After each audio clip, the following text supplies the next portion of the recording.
بسم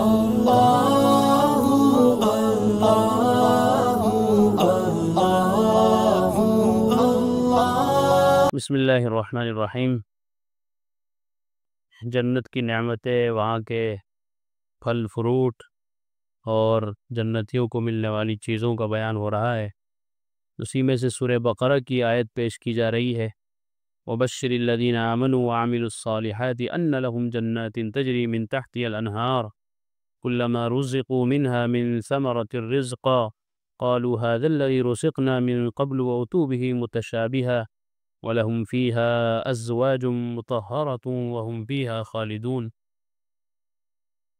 اور اے نبی، آپ خوشخبری سنا دیجئے ایسے لوگوں کو جو ایمان لائے اور نیک عمل کیے، اس بات کی خوشخبری کہ ان کے لیے جنتیں ہیں، باغات ہیں ایسے جن کے نیچے نہریں چلتی ہوں گی۔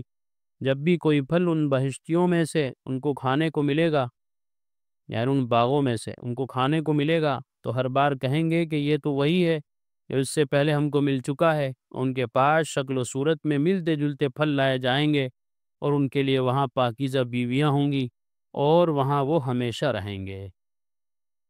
یہ قرآن کریم کا اعلان ہے جنتیوں کے لیے، اور جنت ملے گی کب؟ ایمان اور اعمال صالحہ پر۔ ایمان بھی ہو آدمی کے اندر، اور ایمان کے ساتھ ساتھ وہ نیک عمل بھی کرتا ہو۔ یعنی صرف کلمہ پڑھ لینا کافی نہیں ہے، بلکہ کلمے کے جو تقاضے ہیں پوری زندگی ان کو بھی پورا کرنا ہے، تب جا کے جنت ملے گی۔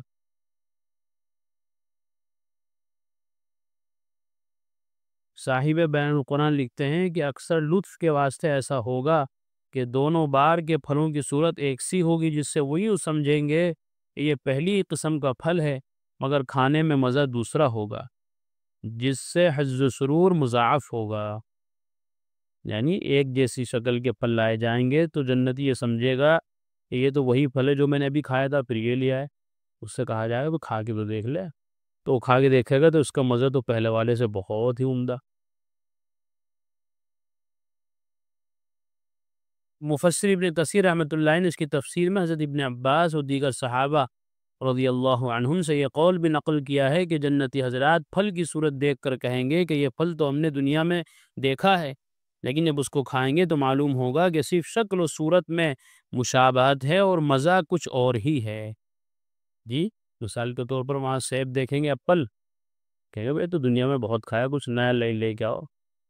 ان سے کہا جائے بھائی کھا کے تو دیکھو، تو کھا کے دیکھیں گے تو دنیا والے ایپل اور وہاں کے ایپل میں آسمان زمین کا فرق ہوگا۔ وہاں کی نعمتیں ہی الگ ہوں گی، مزہ ہی ان کا الگ ہوگا۔ یہ ایسا ہی ہے جیسے دنیا میں کوئی آدمی مثال کے طور پر گلاب جامن کھاتا ہے، تو کہیں گیا وہ، اس نے گلاب جامن پیش کی تو آدمی کہے بھائی تو میں نے بہت کھا رکھی، کوئی نیا لے کے آؤ۔ اس سے کیا کہا بھائی کھا کے دیکھ، میرٹھ کی گلاب جامن بہت مشہور ہے، ایک دفعہ کھائے گا بار بار مانگے گا۔ پھر ایسے اور بھی گاجروں کا حلوہ ہر علاقے کا الگ الگ مشہور ہے، گھیور آنے والا ہے، کہیں کہیں کا گھیور بڑا مشہور ہے، تو آدمی سوچے بھائی یہ بھی گھیور ہے اور یہ فلاں جگہ کا گھیور دونوں ایک جیسا ہو، ایسا نہیں ہے، دونوں کے مزے میں ذائقے میں فرق ہوتا ہے۔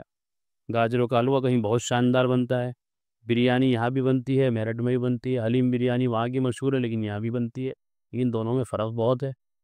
تو دیکھنے میں تو حلیم بریانی ہے، لیکن میرٹھ کے حلیم بریانی کے کیا کہنے، اس کا ذائقہ ہی الگ ہے، اس کا ٹیسٹ ہی الگ ہے۔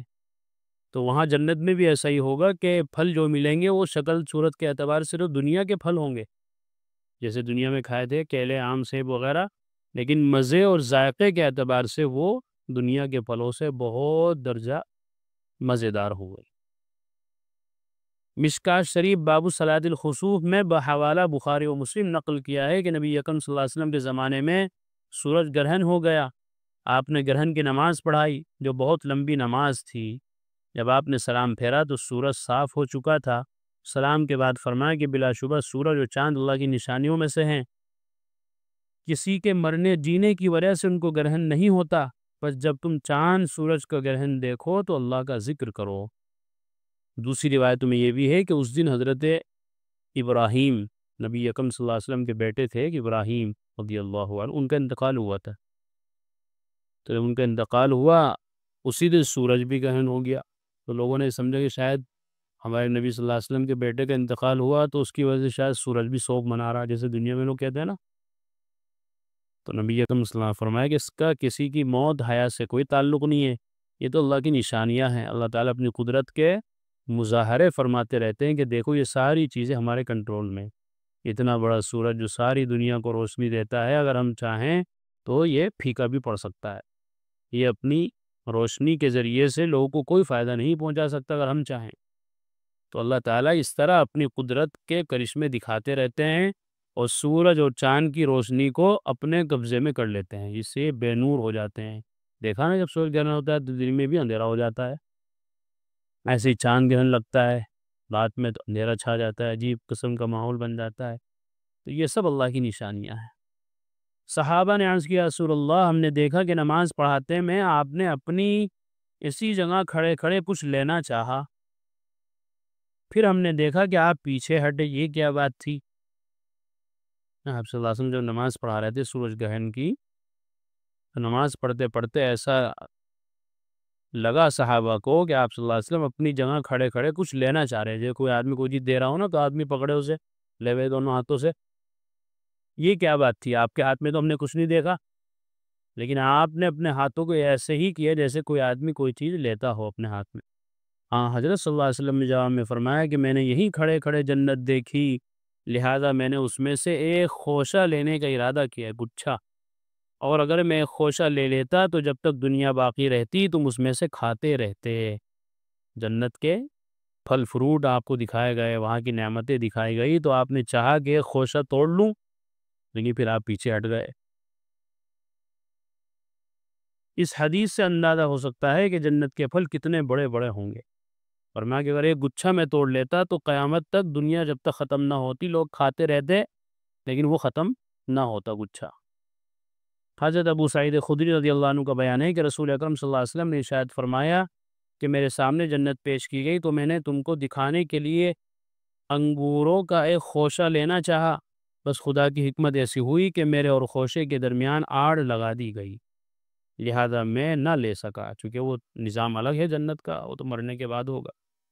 ایک شخص نے عرض کیا رسول اللہ، جنت کے انگور کے ایک دانے کا رس کس قدر ہوگا؟ فرمایا کہ تیری والدہ نے سب سے بڑا ڈول جو کبھی چمڑا کاٹ کر بنایا ہو اس کو ذہن میں لا کر غور کر لے، یعنی ایک دانے سے بہت بڑا ڈول بھر سکتا ہے، چھوٹا سا۔ دنیا میں تو انگور کے گچھے اتنے ہیں، اس کا رس نکالو ایک گلاس بھی نہیں بھرنے کا، لیکن اللہ کے نبی نے فرمایا کہ انگور کا ایک دانہ اتنا بڑا ہے کہ اس کا رس نکالا جائے تو بڑے سے بڑے چمڑے کا ڈول، پہلے زمانے میں جو کنویں ہوتے تھے تو چمڑے کا ڈول بنایا جاتا تھا، بڑی سی بالٹی، اس میں اندر ڈال کے پانی نکالتے تھے، پانی رکھتے بھی تھے اس میں۔ تو فرماتے ہیں نبی اکرم صلی اللہ علیہ وسلم ان صحابی سے کہ تیری ماں نے زندگی میں جو سب سے بڑا ڈول بنایا ہوگا، اتنا بڑا ڈول ہے، اور اس ڈول کو یہ انگور کا ایک دانہ ہی اپنے رس سے بھر دے گا، تو اندازہ لگایا جا سکتا ہے کہ ایک دانہ کتنا بڑا ہوگا۔ حضرت عبداللہ ابن ابی الحذیل رضی اللہ عنہ کا بیان ہے کہ حضرت عبداللہ ابن مسعود رضی اللہ عنہ کے ساتھ ملک شام میں یا عمان میں تھے، آپس میں جنت کا ذکر ہونے لگا، تو حضرت عبداللہ نے فرمایا کہ بلا شبہ جنت کے انگوروں میں سے ایک انگور اتنا بڑا ہے جتنی دور یہاں سے صنعاء شہر ہے۔ صنعاء ایک شہر ہے ملک یمن کے اندر، یمن، تو فرمایا کہ جتنا ملک شام سے یا عمان سے صنعاء شہر کے درمیان کی دوری ہے، اتنا بڑا ایک انگور ہے۔ اللہ، حضرت عبداللہ ابن عباس رضی اللہ عنہما سے مروی ہے کہ جنت کی کھجوروں کی لمبائی 12 ہاتھ ہے اور ان میں گٹھلی نہیں ہے۔ جنت کی کھجوروں کی لمبائی 12 ہاتھ، یہ بڑی بڑی کھجوریں ہیں۔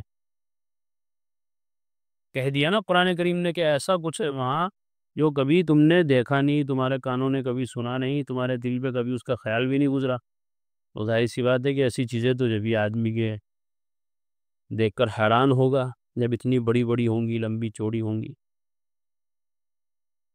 یہ ساری نعمتیں کس کو ملنے والی ہے؟ جنتیوں کو۔ ایک مرتبہ نبی اکرم صلی اللہ علیہ وسلم کی خدمت میں ایک صحابی آئے جو دیہات کے رہنے والے تھے، انہوں نے عرض کیا رسول اللہ، قرآن شریف میں اللہ تعالیٰ نے ایک ایسے درخت کے متعلق جو تکلیف دینے والا ہے یہ خبر دی ہے کہ وہ جنت میں ہوگا۔ حضرت رسول اللہ نے فرمایا کہ وہ کون سا درخت ہے؟ انہوں نے عرض کیا کہ بیری کا درخت، جس کا سورہ واقعہ میں ذکر آیا ہے۔ چونکہ بیری کے درخت میں کانٹے ہوتے ہیں اس لیے تکلیف دیتا ہے اور پھل توڑنے میں دقت ہوتی ہے۔ یہ سن کر نبی اکرم صلی اللہ علیہ وسلم نے فرمایا کہ اللہ تعالیٰ نے فی صدر مخدود بغیر کانٹوں کی بیریاں نہیں فرمایا، بلا شبہ ان بیریوں سے ایسے پھل نکلتے ہیں جن کے پھل کے پھٹ جانے سے 72 رنگ کے کھانے نکل پڑتے ہیں، ایک رنگ دوسرے رنگ کے مشابہ نہیں ہوتا۔ اللہ، کیسے بیر ہوں گے بھائی؟ یہ جب ان کو کھولا جائے گا، ان کو توڑا جائے گا تو اس کے اندر کتنے رنگ ہوں گے؟ 72 طرح کے، اور ہر ایک رنگ کیسا ہوگا؟ جو دوسرے سے الگ ہوگا، یعنی الگ الگ قسم کے رنگ۔ دنیا میں تو انسان 5 7 10 رنگوں کے نام ہی جانتا ہے بس، لیکن وہاں ایک پھل کا جب توڑیں گے، اس کو اندر سے کھولیں گے، اس میں سے 72 رنگ کے کھانے نکل پڑیں گے، 72 رنگ کے الگ الگ ذائقے۔ مفسر ابن کثیر سورہ رعد کی آیت اکلھا دائم وظلھا کی تفسیر میں لکھتے ہیں اے فیھا الفواکہ والمطاعم والمشارب لا انقطاع ولا فناء، یعنی جنت میں میوے اور کھانے پینے کی چیزیں ہمیشہ رہیں گی، نہ ختم ہوں گی نہ فنا ہوں گی۔ پھر ایک روایت بحوالِ طبرانی نقل کی ہے کہ جب کوئی جنتی جنت سے پھل لے گا تو اس کی جگہ دوسرا پھل لگ جائے گا۔ یہ دیکھو اللہ کی شان، جب ایک جگہ سے پھل توڑا، ابھی آپ توڑ کے فارغ ہوئے کہ اللہ تعالیٰ دوسرا پھل وہاں اگا دیں گے۔ جب ایسا ماحول ہوگا، ایسا نظام ہوگا زبردست، تو پھر کمی کیسے آئے گی، ختم کیسے ہوگی یہ چیز؟ ہے اس لیے ہے کہ جنت بھی ہمیشہ رہے گی اور جنت کی ساری نعمتیں بھی ہمیشہ ہمیشہ رہیں گی۔ اس لیے کیا ہی اچھا ہو کہ ہم لوگ جنت کو حاصل کرنے کے لیے کوششیں کریں، ایسے اعمال کریں کہ جن سے اللہ راضی ہو جائے، اللہ راضی ہو کر اپنی رضا کا پروانہ جنت کی شکل میں ہمیں عطا فرما دے۔ اللہ نیک اعمال کی توفیق عطا فرمائے۔ قرآن کریم میں اللہ تعالیٰ فرماتے ہیں الا بذکر اللہ تطمئن القلوب، کہ سن لو، اچھے سے سمجھ لو، اللہ تعالیٰ کے ذکر ہی سے دلوں کو اطمینان نصیب ہوتا ہے۔ یعنی اللہ تعالیٰ کے جو انعامات و احسانات و اس کی نوازشیں ہم پر ہیں، اگر ہم ان کو یاد کریں گے تو ہمارے بے قرار دل کو قرار آ جائے گا، سکون مل جائے گا۔ اگر ہم چاہتے ہیں کہ ہمارے دلوں میں سکون آئے، اطمینان نصیب ہو، تو اس کا ایک واحد علاج اور ایک بہترین دوا یہ ہے کہ ہم فوراً اللہ کے ذکر میں مشغول ہو جائیں۔